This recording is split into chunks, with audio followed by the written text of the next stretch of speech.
मधुर भंडारकर अपने अफसोस का इजहार करते हुए, जिस तरह से लगातार हम आपको बता रहे हैं कि लता मंगेशकर हर एक से, चाहे वो फिल्मी दुनिया से वाबस्ता हो या फिर जिसको भी ज़रूरत होती थी फिल्म फ्रेटर्निटी में ख़ास तौर पर, वो पर्सनली ज़ाती तौर पर उनके साथ जुड़ी रही थी। और इसलिए शायद आज उनके जाने का अफसोस हर एक को अपना ज़ाती नुकसान कहीं ना कहीं लग रहा है और सबको ये लग रहा है कि उन्होंने अपना कोई बेहद करीबी कोई शख्स है जिसको खो दिया है। और घर का माहौल चूँकि उनका शुरू से ही बहुत ही मौसीकी वाला था, उनके वालिद, उनकी बहन, उनके भाई सभी लोग इसी मौसीकी में थे और जिस तरह से वो लगातार रियाज करती रही हैं, हालांकि एक मुकाम उन्होंने हासिल कर लिया था, लेकिन ये बेहद तारीफ की बात है ख़ास तौर पर आज की नस्ल के लिए कि उन्होंने जो रियाज था वो बिल्कुल नहीं छोड़ा था। अपने आप को बेहतर से बेहतर करने की सिमत जो उनकी एक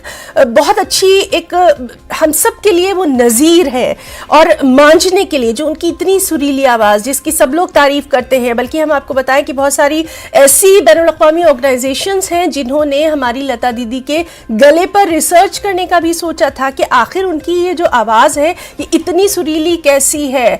उनकी आवाज़ के लिए जो बाहर के जो लोग हैं बैरूनी ममालिक के, वो बहुत हैरत में रहते थे कि क्या वाकई में हिंदुस्तान में एक ऐसी आवाज़ है जो कि कानों में इतना रस घोलती है। उस आवाज़ को निखारने के लिए, सजाने संवारने के लिए लता दीदी बाकायदा प्रैक्टिस करती थी, रियाज जिसको बोलते हैं, रियाज वो करती रही थी। और उनके जो वालिद दीनानाथ मंगेशकर थे वो खुद एक मशहूर मौसीकार थे, साथ ही साथ उनका पूरा जो घराना था उसमें उनकी तमाम तर बहनें, चाहे हम आशा भोसले जी की बात कर लें, आशाताई जिनको हम बोलते हैं उनकी बात कर लें, उषा मंगेशकर जी जिनका एक ख़ास मुकाम रहा है। अभी अभी नेट से उनकी दुखद समाचार की जानकारी हुई और मैं दौड़कर उनके अंतिम दर्शन के लिए यहाँ पर मौजूद हुआ हूँ। मैं जन्म से ही उनके गाने सुन सुनकर हम बड़े हुए हैं और वो गायकी की दुनिया की महानतम हस्ती थी। उनका दर्जा भगवान से या देवियों से कम नहीं है, पूरे विश्व की बहुत बड़ी क्षति है।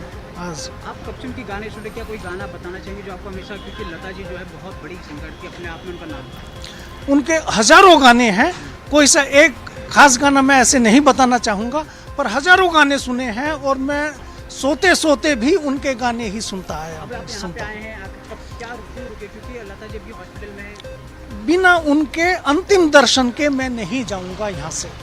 और आज हालांकि ऑफिस में मेरा काम था, ऑफिस जाना था, ऑफिस छोड़कर संडे को भी मैं ऑफिस जाता हूँ नॉर्मली, मैं एटॉमिक एनर्जी में हूँ और आज भी वहीं पर जाना था, पर जैसे ही लता जी के बारे में सुना दौड़कर यहाँ आया हूँ। कल से उनकी तबीयत काफ़ी खराब थी, yes. कल भी आप यहाँ, कल शाम को भी मुझे जानकारी मिली थी और मैं घर पर तैयार हो गया था, कपड़े पहन लिए थे, पर फिर मैंने सोचा कि अभी और थोड़ा सा इंतज़ार करते हैं समाचारों का, कि हो सकता है सब चीज़ें ठीक हों और फिर से वो बिल्कुल स्वस्थ हो जाएं।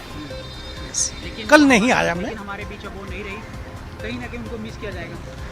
यस, उनको मिस नहीं, उनका मतलब एक बहुत बड़ी वैक्यूम छोड़कर जा रही हैं वो। मैं सोचता हूँ कि वो किसी के द्वारा भरा ही नहीं जा सकता है, उसे भरने में सैकड़ों साल लगेंगे। यस, धन्यवाद। तो लता दीदी के लिए अपने जज्बात का इजहार करते उनके फ़ैन, जिनका साफ तौर पर यह कहना था कि एक ऐसा खला जिसे कभी पूरा नहीं किया जा सकता, सदियों में ये आवाज़ जो है ये पैदा होती है, सदियों में एक ऐसी शख्सियत पैदा होती है जिसके ना रहने पर तमाम आँख, चाहे वो उनको जानता हो पर्सनली या ना जानता हो, लेकिन लता दीदी को हर कोई जानता था। वो आज बेहद अफसोस का इजहार कर रहा है, हालांकि उनके लिए दुआएं मांगी जा रही थी। आपको बताएं कि 2 दिन के कौमी सोग का भी ऐलान अपनी लता दीदी के इंतकाल पर किया गया है। और जिस तरह से लगातार हम बात कर रहे हैं कि अपनी इस गायकी को निखारने के लिए हमारी लता दीदी पूरे दिन रियाज करती थी। जब वो गाती थी तो ऐसा लगता था कि वो इबादत कर रही हैं। ये तमाम वो छोटी छोटी चीज़ें हैं जो आज के तमाम जो नए अदाकार हैं, नई नस्ल है, उसको सीखना चाहिए कि ये जो शोहरत है, ये जो मकबूलियत आज हम देख रहे हैं, जो उनके फ़ैन आज पुरनम आंखों से अपनी इस गुलकारा को याद कर रहे हैं, वो सिर्फ उनकी आवाज़ की वजह से नहीं याद कर रहे हैं, उनकी पूरी शख्सियत का सहर है।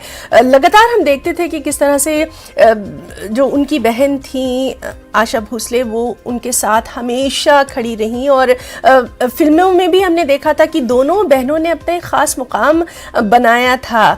और लता दीदी की अगर हम बात करें तो लता दीदी का जो ख़ास अंदाज़ था, उनके 2 चोटियाँ हमेशा से बहुत मशहूर रहीं। उनको उनकी पूरी शख्सियत में जो एक ममता का रुख झलकता था, उनके वो डायमंड के इयररिंग्स जब वो पहनती थी, साड़ी पहनने का उनका जो ख़ास अंदाज़ था। और कुछ तस्वीरें हमेशा यादगार रहती हैं। ये कुछ ऐसी तस्वीरें हम आपको दिखा रहे हैं जो कि हमेशा हमारे जहनों में रहेंगी। जिस तरह से हमारी लता दीदी के गाने जो हैं, जिनको सुनकर हम सब बड़े हुए हैं, कई पीढ़ियों ने उन गानों को सुना है। जिस वक्त रेडियो की जब आवाज़ होती थी, जिस वक्त रेडियो का बहुत ज़्यादा चलन था, तो हर दूसरा गाना जो था वो लता दीदी का ही होता था। उसके बाद जब हमने देखा कि दूरदर्शन का ज़माना आ गया, या फिर उसके बाद जब ये कैसेट्स का ज़माना आया, उसके बाद एल्बम्स भी बनने लगी, तब भी आप लोगों को याद होगा कि हमारी लता दीदी का जो गाने का ख़ास अंदाज़ था, हर मौके के लिए, मौके की मुनासिबत से वो रहा है। और सबसे अहम बात जो हम सब हैरत करते हैं कि उनकी आवाज़ से उनकी उम्र का अंदाज़ा ही नहीं लगाया जा सकता था। अगर उन्होंने आशा पारिक के लिए गाया था, अगर उन्होंने मधुबाला के लिए गाया था, तो फिर उर्मिला